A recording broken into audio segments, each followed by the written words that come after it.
मेरा नाम है प्रियंका, आप देख रहे हैं इट्स सिंपल और आज की वीडियो में हम बात करने वाले हैं इस बारे में कि चाणक्य नीति भाग 2 का शत्रु के वार से बचने के लिए राज की बातें, उसका इंग्लिश वर्जन आ गया है।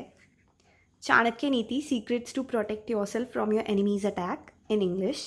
जब हम ट्रांसलेट करते हैं ना किसी भी ओरिजिनल भाषा को किसी दूसरी भाषा में, तो थोड़ा बहुत जो उसका नॉलेज होता है ना वो लॉस हो जाता है ट्रांसलेशन में। इसीलिए नॉलेज के लॉस को रोकने के लिए इस किताब में काफ़ी नई चीज़ें भी ऐड करी हैं मैंने, जिससे कि जो कुछ शब्द या कुछ सेंटेंसेस जो अधूरे लग रहे हैं वो अधूरे ना लगें।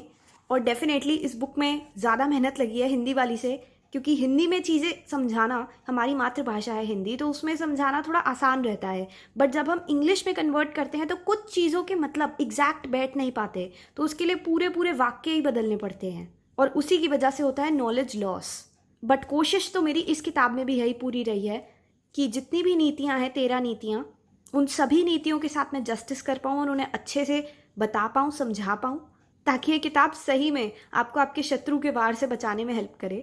मैंने आचार्य चाणक्य की नीतियाँ लिखी हैं, बट उन्हें थोड़ा सा मॉडिफाई भी किया है डेफिनेटली, हिंदी की बुक में भी और इंग्लिश की बुक में भी। मॉडिफाई इन द सेंस कि जैसे कि एक एग्जाम्पल देती हूँ, साम दाम दंड भेद के आगे ऐड किया हुआ है भोग भय निद्रा। और साम का मतलब है किसी को समझाना, समझा बुझा के अपना काम निकलवाना। दाम खरीद लेना इंसान को, राइट।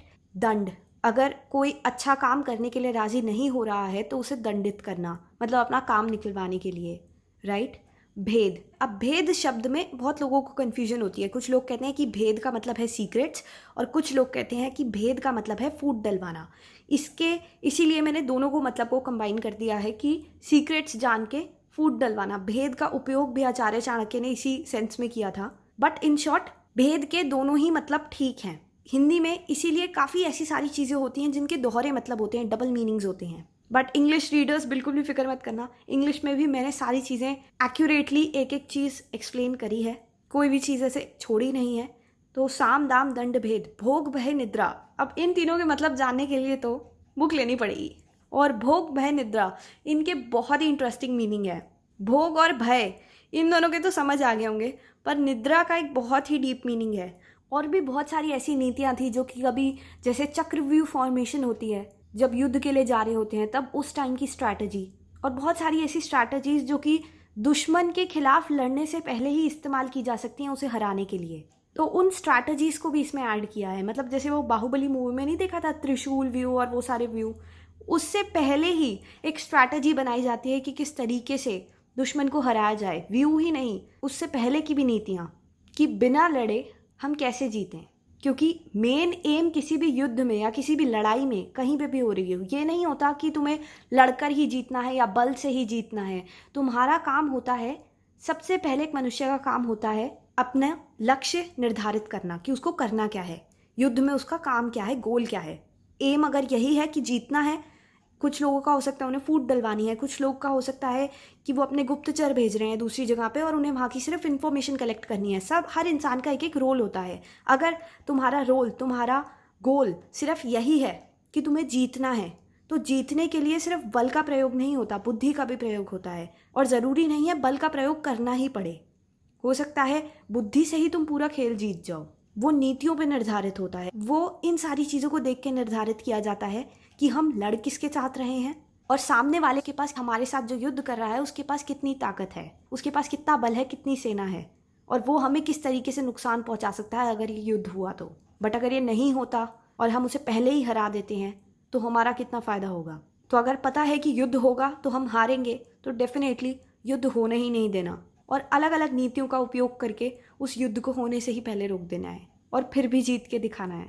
तो बहुत सारी ऐसी नीतियाँ हैं जो रियल लाइफ में हमारी एक्चुअल में हेल्प कर सकती हैं, चीज़ों को अच्छे से समझने में, अपना दृष्टिकोण बदलने में और ये देखने में कि किस तरीके से हमें डिफ़िकल्टीज़ का सामना करना चाहिए। क्योंकि प्रॉब्लम सभी की लाइफ में आती हैं।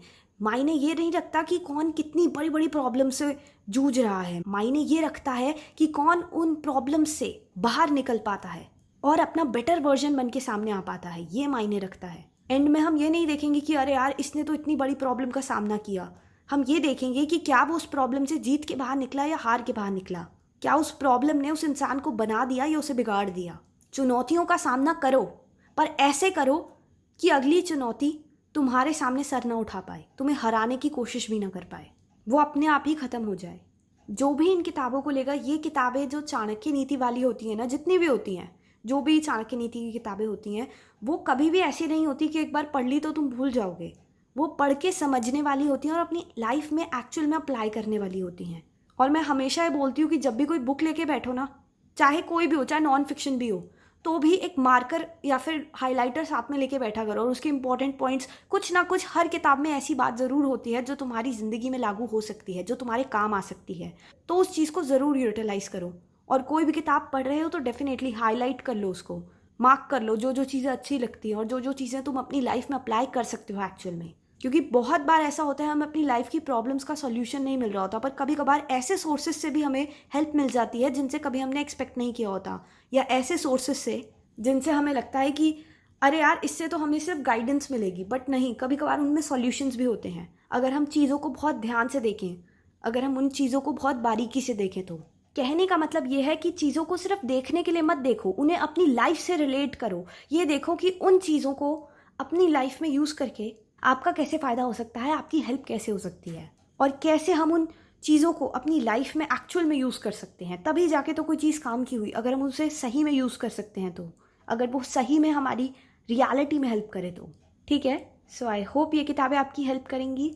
और हाँ, ये बुक अमेज़ॉन पे अवेलेबल हो गई है, आप ले सकते हैं।